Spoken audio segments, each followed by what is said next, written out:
Pasaron cosas muy interesantes en el primer centenario en Buenos Aires, como por ejemplo la convocatoria al primer Congreso Femenino Mundial, que convocó a las mujeres más importantes de la época.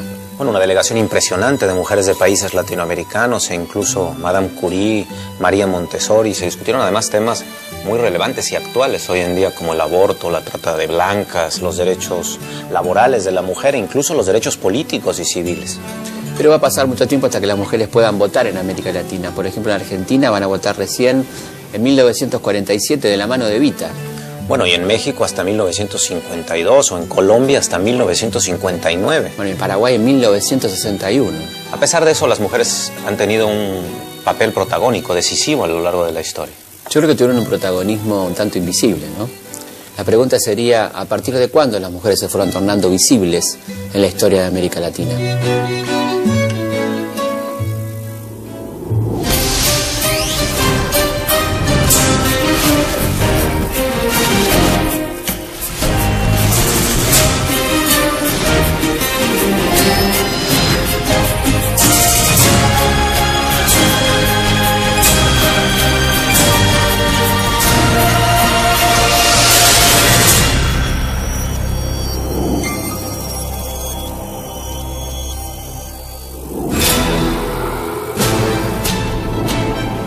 Mujeres participaron de todas las luchas, pelearon todas las batallas y ganaron su espacio por derecho propio.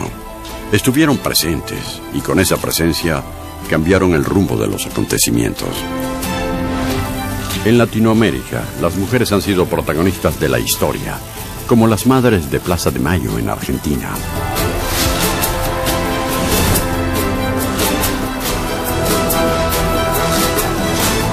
En la madrugada del 24 de marzo de 1976, las Fuerzas Armadas Argentinas tomaron el poder.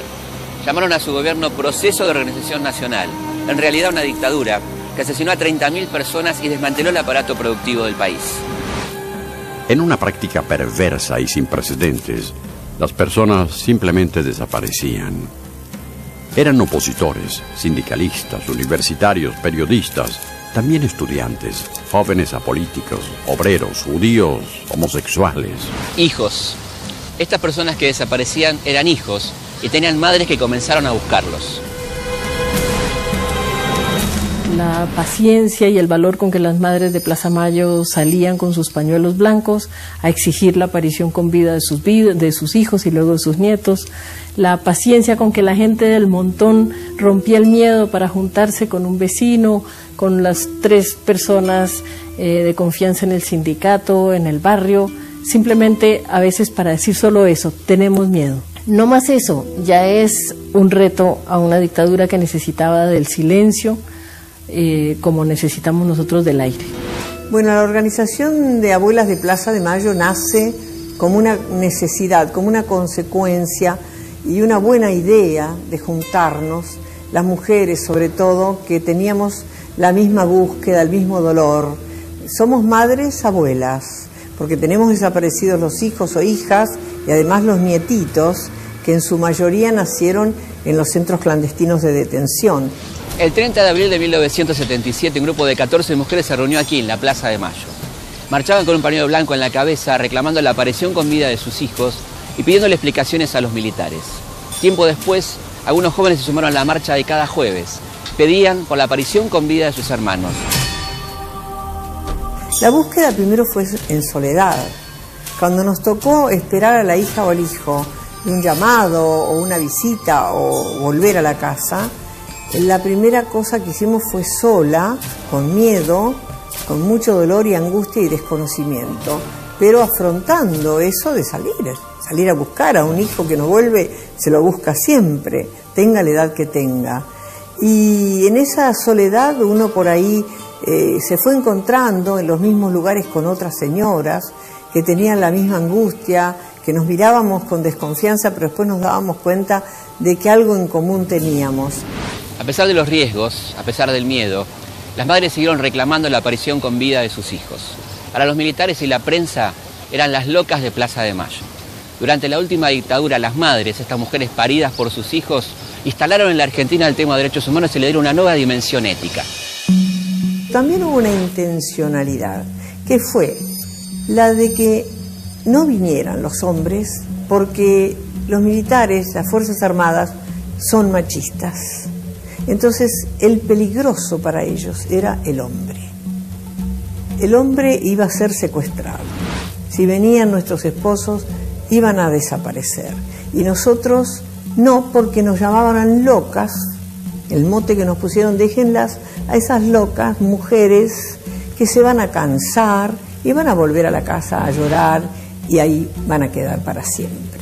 Por eso a veces digo con ironía también que si hubiesen sabido que, yo digo qué clase de madres habrán tenido, porque que una madre no olvida y no deja de hacer aunque tenga miedo o le falte salud, nos hubiesen secuestrado también a muchas de nosotras. Desde entonces hasta el día de hoy, cada jueves las madres se siguen juntando aquí. Y junto con las abuelas de Plaza de Mayo luchan por rescatar a más de 500 bebés y niños que fueron secuestrados por la dictadura como botín de guerra.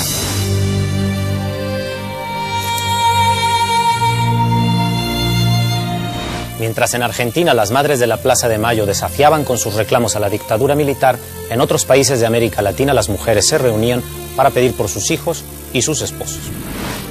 En el Chile del dictador Pinochet en 1975 se formó la Asociación de Detenidos Desaparecidos. Un grupo similar, el Grupo de Ayuda Mutual, surgió en Guatemala en el 79. También en el 79, en los inicios de la guerra civil que asolaría El Salvador hasta 1994, se formó Comadres, una organización de obreras y campesinas unidas para reclamar por sus hijos y esposos asesinados o desaparecidos por el gobierno. En todas partes, las mujeres obedecían el mandato implícito de conservar la memoria y entregar el legado. Cuando Augusto Pinochet tomó el poder en Chile, en 1973, las mujeres comenzaron a hilar sus arpilleras. Tapices hechos de cabello, lanas, cueros e hilos de cobre contaban retazos de historias, escenas de violencia, personas que la dictadura chilena había convertido en desaparecidos. John Lennon solía decir que la mujer es la esclava del esclavo. A mí me parece que la mujer, por su propia condición de esclava del esclavo, tiene un carácter y una tendencia a la lucha mayor que la del hombre, porque tiene, digamos, que liberarse de estos dos yugos, que es el yugo social y el yugo familiar. Esclavas de esclavos, a lo largo de los siglos, las mujeres latinoamericanas lucharon para contar su historia y para denunciar su condición.